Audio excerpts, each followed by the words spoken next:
আজকে আমরা প্রকাশ্যে কথা বলতে পারছি, মিছিল মিলিত করতে পারছি, নির্বাচন করছি, সকল কিছুই কিন্তু দেশনেত্রী বেগম খালেদা জিয়ার ত্যাগের ফল। ডাক্তাররা, ঢাকার ডাক্তাররা অনেক চেষ্টা করেছে, লন্ডনের ডাক্তার অনেক চেষ্টা করেছে, তাকে বাঁচানো যায়নি। কারণ তাকে বহু আগেই খুব ডিজাইন করে মৃত্যু মুখ থেকে ঠেলে দেওয়া হয়েছে, বহু আগেই তাকে পয়জনিং করা হয়েছে।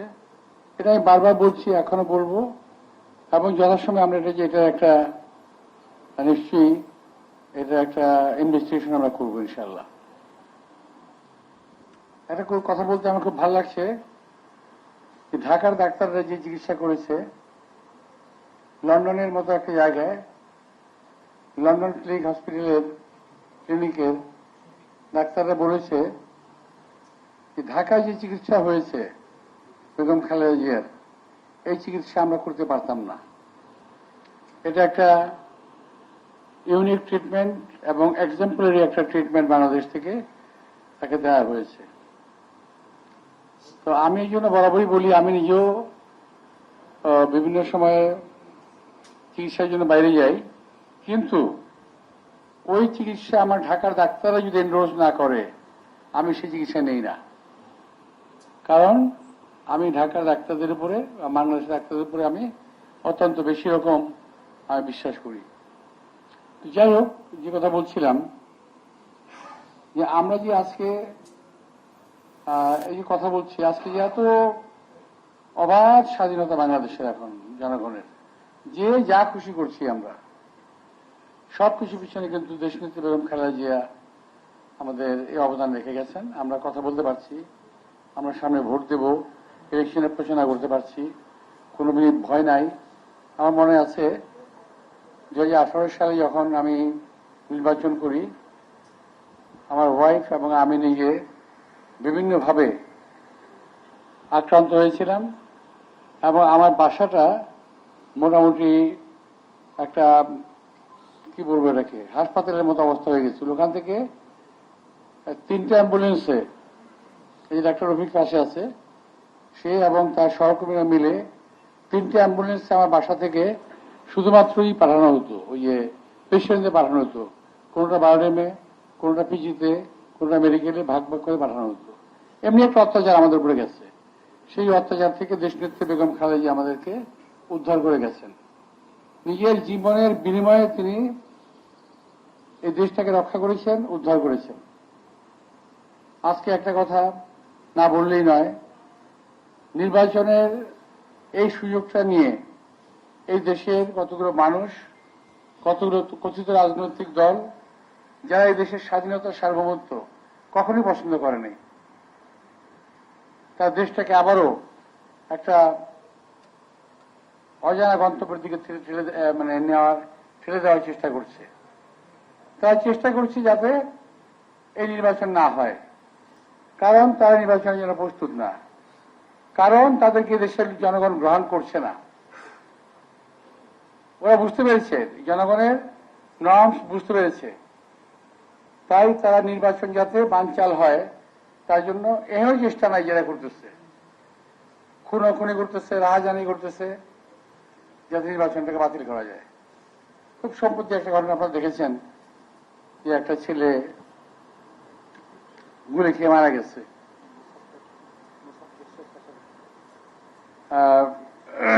যাকে দেখতে আমি মেডিকেল হসপিটালে গিয়েছিলাম, ডাক্তার রফিকও গিয়েছিল সেখানে।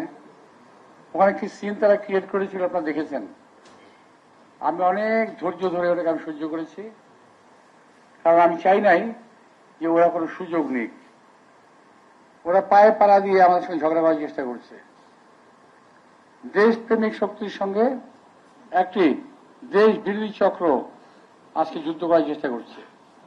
কিন্তু আমি আগে বলছি, এখনো বলি যে আমরা কখনোই তাদের এই চক্রান্তে পা দেব না। দেশনেত্রী আমাদেরকে ধৈর্য শিখিয়ে গেছেন, আমরা সে ধৈর্য ধরে থাকবো। দেশনেত্রী বেগম খালেদা জিয়া বলেছেন, আমি এই দেশের মাটি মানুষের বাইরে কোথাও আমি যাব না। উনি কিন্তু যান নাই, অনেক অত্যাচার সয়েছেন, উনি যান নাই। কিন্তু আমরা যখন ওনাকে হসপিটালে দেখতে গেছি, জেলখানায়, হসপিটালে তো না, জেলখানায়, কোনোদিন বিরক্তির ছাপ দেখিনি। খাওয়ায় কষ্ট দিয়েছে, ওষুধে কষ্ট দিয়েছে, চিকিৎসায় কষ্ট দিয়েছে। আমরা বারবার বলেছিলাম উনি ডায়াবেটিকের পেশেন্ট, অন্তত বারোজনে পাঠান, ওনারা পাঠায় নাই। উনি অসুস্থ, ওনারা কিন্তু বিদেশে পাঠান, ওনারা পাঠায় নাই। তো এত কষ্ট সহ্য করে উনি আমাদেরকে একটা গণতন্ত্র উপহার দিয়ে গেছেন, যেটা আজকে মানুষ ভোগ করছে। মানুষ সকলে নির্বাচন করছে, কিন্তু একটি বারের জন্য কৃতজ্ঞতার সঙ্গে খালেদা জিয়ার কথা তারা স্মরণ করে না। তারা বলতে চায় যে এটা তারা অর্জন করেছে। 17 বছর একজন নেত্রী, 17 বছর বিএনপির নেতা কর্মীরা জেল জুলুম খেটে গুম খুনের শিকার হয়ে আজকে এই অর্জনটা আমরা করেছি যে আমরা কথা বলতে পারছি। প্রিয় ভাইরা, এই দেশের বিরুদ্ধে এখন চক্রান্ত হচ্ছে, আপনারা চোখ কান খোলা রাখবেন। ইলেকশন থেকে বানচাল করার চেষ্টা করা হচ্ছে বিভিন্ন দিক থেকে, বিভিন্নভাবে। এদেশে মানুষের কথা অধিকার হরণ করার চেষ্টা করা হচ্ছে। আর একটা ভাব হয়ে গেছে যে বিএনপি ছাড়া আর সবাই কথা বলবে, বিএনপি কথা বলতে পারবে না। আমরা কথা বললেই ওটাকে টুইস্ট করে অন্যভাবে চালিয়ে দেওয়া হয়, বিভিন্নভাবে চালিয়ে দেওয়া হয়। আমি আজকে সকালবেলা গেছি, ওই যে বাংলাদেশ ব্যাংকে গিয়েছিলাম।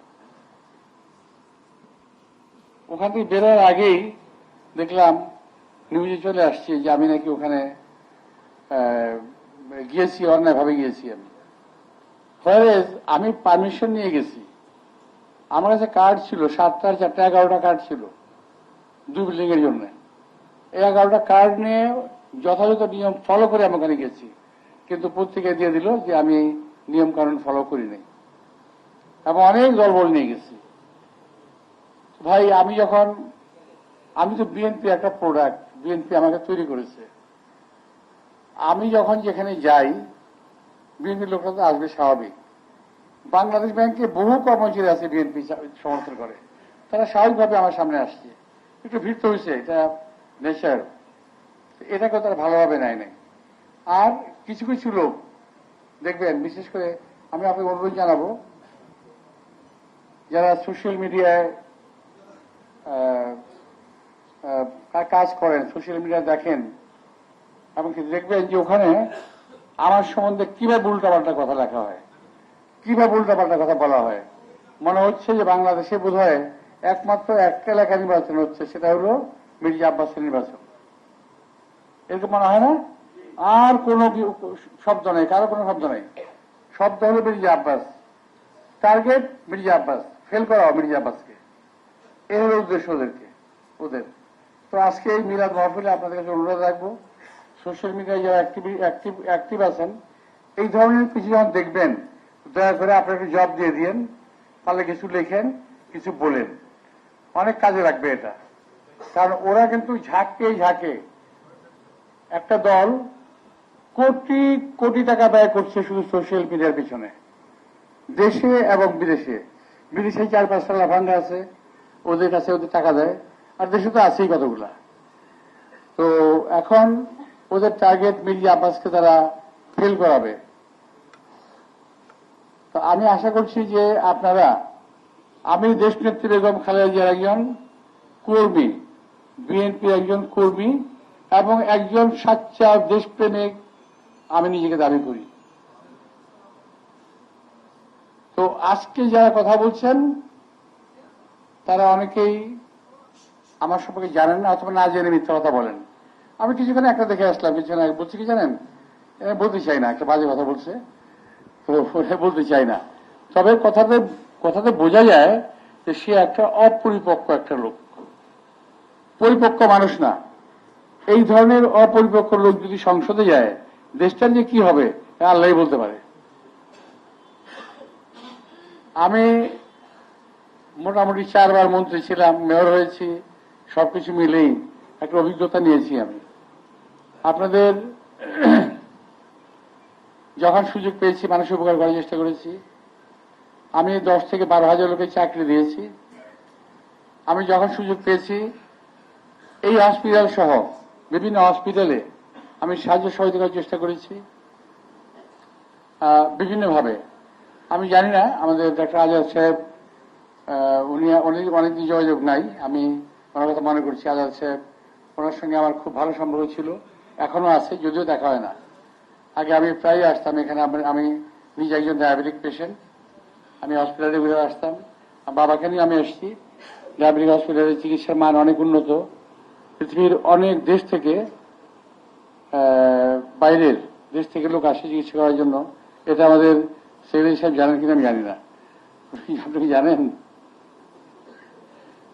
আমি যখন এটা কিভাবে বুঝলাম, আমি যখন বারডেমে চিকিৎসাধীন গ্রেপ্তার অবস্থায়, বারডেমে কিন্তু গ্রেপ্তার অবস্থায় আমি 3বার চিকিৎসার জন্য এসেছি এখানে। আমি যখন একটু বাইরে হাঁটতে বেরোতাম কেবিন থেকে, বাইরে গিয়ে দেখতাম যে মোটা মোটা চুরি পরা, কপালে টিপ দেওয়া, সিঁদুর পরা অনেক লোক আমি দেখলাম যে ওরা মহিলা ওখানে আছে। আমি জিজ্ঞেস করলাম কোথেকে আসছেন আপনারা? সবাই বললো ওপার থেকে আসছে, ওপারে ডায়াবেটিসে ভালো চিকিৎসা নাই। এখন কি আছে আমি জানি না, ওই সময় ছিল, যখন কথা বলছি ওই সময় ছিল না। তো ওরা এখানে আসে। সুতরাং এই বারডেম, এই ডায়াবেটিক হসপিটাল এই দেশের মানুষের অনেক কাজে লাগছে। আমি খুব আনন্দিত যে আমি আবার এই হসপিটালের জন্য কিছু করতে পেরেছি। এই হসপিটালের জমির সমস্যা ছিল, চেষ্টা করেছিলাম, পারি নাই। ওই যে পাশে যে রেডিও বাংলাদেশে ছিল, এটা আমি চেষ্টা করেছিলাম কিন্তু পারি নাই, তার কারণ তখন ক্ষমতা ছিল না। সুযোগ থাকলে করে ফেলতাম। আর এখানে ডাক্তাররা মোটামুটি আল্লাহর রহমতে খুব ভালো ডাক্তার। আমি সকলের নাম বলবো না। এখানে একজন আমার বন্ধু, আমার কি বলবো, স্কুলমেট আছে এখানে আমাদের, আমার একরাম। আর এখানে যাদেরকে আমি পেয়েছিলাম জুনিয়র ডাক্তারের মধ্যে পাবেল, বোধ হয় না, পাবেল, সুজন, আরো কিছু ছিল, আরো একটা মেয়ে ডাক্তার ছিল, ওদেরকে আমি দেখছি না এখন, নাজমুল, সবার নাম তো মনে নেই, তো যাই হোক আনোয়ারে ছিল। তো এরা আস্তে আস্তে আমার কাছে ভালো লাগছে যে আজকে এরা কিন্তু ওই সময় যারা সিনিয়র ডাক্তার ছিল ওরা তো নাই, ওই জায়গাটা তারা আজকে দখল করেছে। দখল বলবো না, ওই জায়গায় তারা অবস্থান নিয়েছে, তাদের উন্নতি ঘটেছে আমি বিশ্বাস করি। আমি যখন এখানে চিকিৎসার জন্য আসতাম, আমার জন্য এই হসপিটালের ডাক্তার, এই হসপিটালের নার্স, তারপর এই হসপিটালের সমস্ত কর্মকর্তা কর্মচারী যারা ছিলেন তারা আমাকে অনেক সহযোগিতা করেছেন। আমি কৃতজ্ঞ তাদের কাছে। আজকে এই সুযোগে আমি কৃতজ্ঞতা প্রকাশ করে গেলাম। যাই হোক, আমি আবার একটা শেষ কথা বলে যাই, দয়া করে সোশ্যাল মিডিয়ায় আপনি একটু অ্যাক্টিভ হবেন, একটু কথাবার্তা বলবেন। ওই লাইক কিংবা শেয়ার দিয়ে ছেড়ে দেবেন না, একটু জবাবও দিতে হবে। খারাপ কথা লিখলে একটা ভালো কথা কি জবাব দিয়ে দিবেন, এটা একটু করেন। তো আর নির্বাচন সামনে আসতেছে, কিছু বলতে হবে এই জন্য। আচ্ছা, আমি কিছু বলবো না, আমার সামনে নির্বাচন আসতেছে, আপনাদের যা কিছু কিছু করার থাকে আল্লাহ কিছু করেন, ঠিক আছে? আপনারা কিছু করেন নির্বাচনে, এবং আমি নির্বাচনে ঘোষণা হলে আমি আরেকবার চেষ্টা করব ঘুরে যাওয়ার। আর মিটিং করা যাবে না, সময় হবে না, কারণ খুব কম সময় আমাদের।